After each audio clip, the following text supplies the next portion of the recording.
अंकित को शांति का वचन भाई भक्त सिंह के द्वारा नवंबर 13। क्योंकि पवित्र आत्मा जो हमें दिया गया है उसके द्वारा परमेश्वर का प्रेम हमारे मन में डाला गया है। रोमियो की पत्री 5 अध्याय का 5 पद।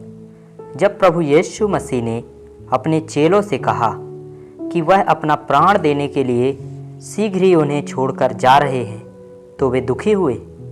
उन्होंने शायद उससे कहा होगा, हे प्रभु, हम आपके लिए अपने घर और व्यवसाय को छोड़ के आए हैं। अब यदि आप हमें छोड़ दें तो हम अनाथों की नाई त्याग दिए जाएंगे। लेकिन प्रभु ने उन्हें उत्तर दिया, मैं तुम्हें अनाथ नहीं छोड़ूंगा।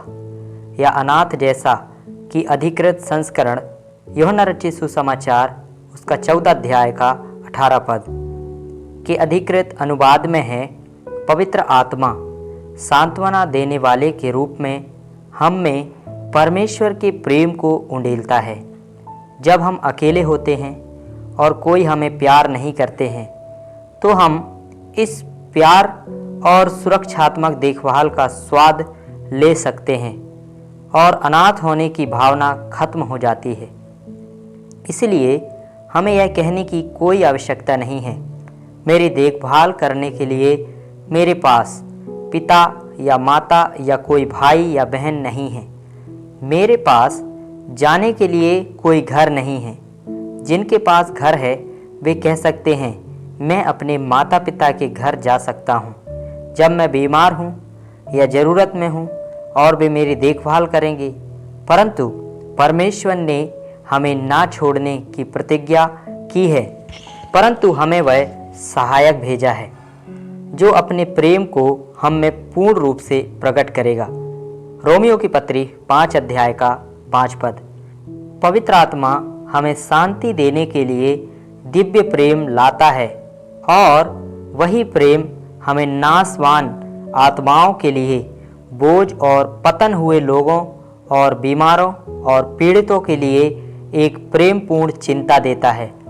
और वही प्रेम हमें नाशवान आत्माओं के लिए बोझ और पतन हुए लोगों और बीमारों और पीड़ितों के लिए एक प्रेमपूर्ण चिंता देता है। किसी की परेशानी या बीमारी के बारे में सुनकर हमारा दिल प्रेम और सहानुभूति में उनके निकट होता है और हम उन्हें दिलासा देना चाहते हैं।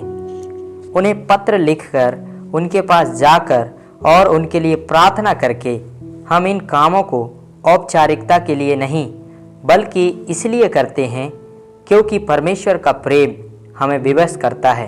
रोमियो की पत्री 12 अध्याय का 15 पद।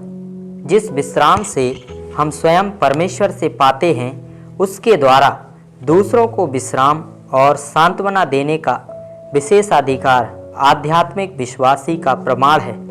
साथ ही पवित्र आत्मा हमें सच्चाई को समझने में सहायता करता है और परमेश्वर के वचन में जो महान और छिपे हुए रहस्यों को देखने के लिए हमारी आंखें खोलता है। ऐसे कई विश्वासी हैं जो विज्ञान, इतिहास, भूगोल और दर्शन शास्त्र या वनस्पति विज्ञान के बारे में बहुत कम या कुछ भी नहीं जानते, लेकिन वे परमेश्वर के वचन को समझते हैं और उसका भी आनंद लेते हैं, क्योंकि पवित्र आत्मा जो सत्य का आत्मा है उन बातों को प्रकट करता है जो बुद्धिमान और ज्ञानियों से छिपी हुई हैं। मत्ती रचित सुसमाचार 11 अध्याय का 25 पद। लूका रचित सुसमाचार 10 अध्याय का 21 पद।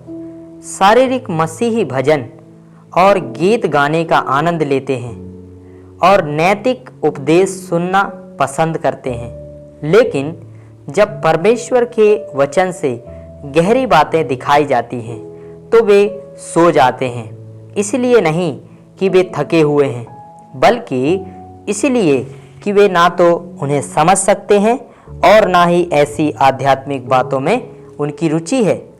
लेकिन एक आध्यात्मिक विश्वासी वह सब कुछ सीखने के लिए उत्सुक है जो पवित्र आत्मा उसे सिखाएगा और परमेश्वर के वचन के लिए अधिक से अधिक भूखा है और परमेश्वर के छिपे रहस्यों को समझ सकता है और उनका आनंद ले सकता है।